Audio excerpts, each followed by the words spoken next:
Hello, my name is Suzette Coynan. I am the CEO of Enhance Your Net, LLC. I hold a master's degree in business administration and I have an emphasis in marketing as well. I am a business specialist and an identity theft specialist, an author and a public speaker. I'm here to share with you information that if you tend to ignore it, it could kill you. In fact, that's exactly what I'm pertaining to. A friend of mine recently wrote me a letter. It's Dave out of Chicago, Illinois. And I've known him for years. He's actually has 4 children. He and his wife both work. They're not poor, but they're not real wealthy either. They're just getting by. And I asked him if it'd be okay to share his information, his letter, with you. And he said absolutely. If he can help one person, even one, avoid the agony that he has had to go through, the frustration, and the ulcers, he'd be happy to do it. So let me get started right away. Now I'm going to be reading this just verbatim. And he has a couple colorful words in here that I would not tend to use. However, I think it's important that you understand exactly where he's coming from. And it's still rated PG, but I just want to give you a heads up. Oh my God, Suzette, I just recently experienced the most gut-wrenching and scariest experience of my life. They told me it was identity theft. I have never ever thought in a million years that this could actually happen to me, but it did. We always think it's going to be the other guy. I used to feel pretty safe since I had a poor credit score, and I couldn't possibly be a target, but I was. I found out about this the hard way. I was supposed to have surgery for some things that the doctor found to be wrong with me. I had a major health care carrier that I had for the last several years through my employer. Right at the registration desk, right after asking for my insurance card, they asked me if I had another insurance carrier. I said, well, no. Why? And they said this insurance had been canceled. Canceled? Why? I asked for the carrier's information right then and there and called them myself. Surely they had made a mistake, right? No. Not according to their files, they said. They said that I was canceled due to having AIDS. Suzette, I do not have AIDS. My employer hadn't even been notified of the cancellation yet. All of this had happened so fast. My first thought was, oh my God, is this really happening? Yes, it was. Then I thought, my employer didn't even know yet. What would be the ramifications there? Would I be looked down upon at my job like a diseased leopard of ancient times? Would I lose my job? All kinds of fears started running through my head. I thought maybe, just maybe, I could fix this before they found out. So I asked the insurance carrier if I could show proof through a blood test that I did not have AIDS, if they would reinstate my coverage. You know what they said? No. I asked why. They said that once your medical file has been compromised, that you become too high of risk to insure, especially with a disease like this. Suzette, you know what else I found out? This was just the beginning. Do you know how hard it is to get insurance once something like this is on your medical file? It is damn near impossible. And so far, for me, it has been impossible. Suzette, I still need to have this surgery. It wasn't something that I could really put off for very long. But now I had to pay out of pocket. Now, since I had to pay cash, I also had to give the hospital a down payment before they could even schedule me. I ended up handing over my entire life savings to the hospital. It was just so that I could get the medical treatment that I needed. Hell, I've been paying for insurance for the last 5 years just so that my family and I could use it when we needed it.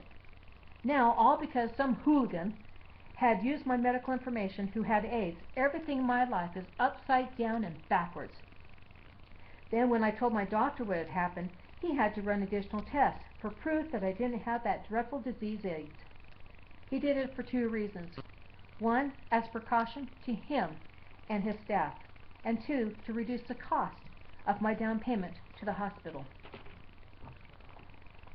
As you can imagine, there's a lot of added precautions that they have to take, which runs up the bill. Then as part of the preparation and precaution at this point, prior to me having my surgery, you know, the real one for me, the doctor suggested that I better have them check my blood type and have that logged into the file. He also said that I better get it compared to what the MIB, Medical Information Bureau, had on file. Oh my God, Suzette. I'm so glad that he told me to do that. I never ever would have thought to do that. They had the wrong blood type. Oh my God. I had the insurance canceled after my insurance, or after my surgery. Oh my God, Suzette. Oh my God, Suzette. I am so glad that he told me to do that. Never would I have thought to do that. They had the wrong blood type on me. Had insurance canceled after my surgery, I could have been dead before even coming out of the operating room. Could you imagine the feeling, the lump you feel in your throat, the knot you feel in your stomach? I actually felt that I had the damn disease and it was causing me so much grief.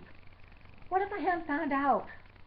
And what if they needed to give me blood either in surgery or some other time, like in a car accident? What would have happened to my family? To all of a sudden been without their parent or spouse? How would they have survived? I haven't even a clue where to start to clean up this mess, Suzette. I don't even know if I've been affected in any other way yet. This alone has taken up so much of my time. Time that I don't have.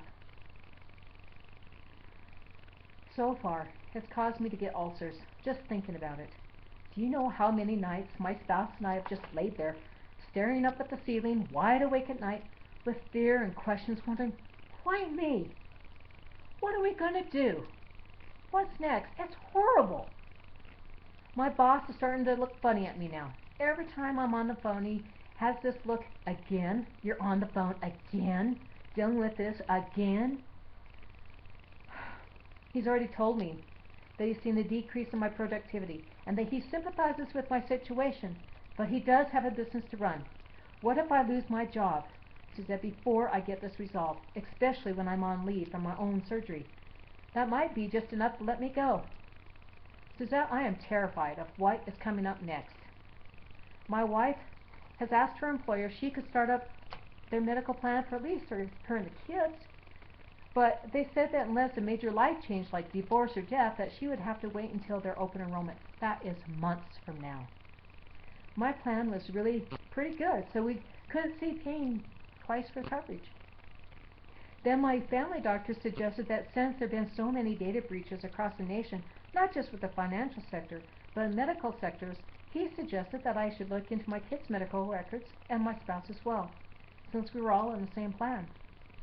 Look and see if there's any kind of medical payments for drugs or treatments paid out from your last carrier that I wasn't aware of, he said. Really? You gotta be kidding, right? I thought to myself, I thought that with identity theft, it only strikes mainly for financial and for adults. Why would they even bother with a kid? Well, just because he'd been right about the things on my blood type. I thought, I better at least check it out. And I did. Out of my 4 children, 2 of them had been compromised. Luckily, none of them had had the blood types altered that we could tell, or surgeries, but they had been getting treatments on various types here locally and in another state.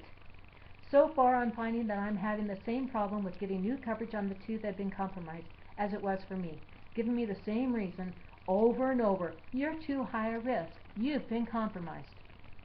Suzette, I was such a bonehead. I had such an arrogant attitude before, saying dumb things like, I don't think it can happen to me, and if it does, good. Maybe they could improve my credit score and chuckle about it. I remember that if it happened to me, thinking that it would not, that it would be an easy fix. Boy, was I ever wrong. Heck, Suzette, I had an identity theft plan with a company that they said they could put a freeze on anything that happens already in place. I bought that service just to make my wife happy. She kept telling me over and over again, we need something in place. We need something in place. I told her, look, I check our credit reports, all 3 of the credit bureaus at different times of the year. I told her that I thought with us having that monitoring system in place that we're doing our due diligence if anything were to happen. You know where it got us? Nowhere. In the process of me being cheap and having an arrogant I-know-it-all attitude, it has cost us so much more, let alone the peace of mind that we once had. We thought all of these identity theft plans were the same. We went with the one that had the most sales. We found out after the fact that they just marketed their plans better. We didn't look beyond the number of sales. We didn't look at why they were number 1. We didn't look at the comparison chart of services. Plus, they were using fancy words that sounded similar, so we thought they meant the same thing. We were wrong. We just followed the herd and ended up falling off the identity theft cliff. Suzette, please. We gave you so many excuses in the past for our lack of action. I understand now, through the School of Hard Knocks, the importance of learning what identity theft really is and how best to fight it. I know you told me that nobody can stop identity theft, but if you are truly informed about it and get educated to take action, the knowledge will give me the ammunition to change the potential world of chaos into a world of peace. I also remember you telling me that knowledge is power, where there is a driving force of action behind it. Suzette, please, we beg of you to please call us, tell us what we can do from here. We are frightened with all of what has happened so far and terrified of what is still to come. Your friend for life, Dave D. I hope you take this to heart. Click on the link below. Register for the webinar. Get armed. Get the ammunition you know, or that you need to know, that you know you need. Get the ammunition you need. You know, the identity theft, it's not a matter of if, it's a matter of when it's going to hit. Click on the link below. Register. Be present at the webinar. Turn off all the distractions. It's important. It's important to you, your family, your life. Thank you for your time. I'll see you on the other side.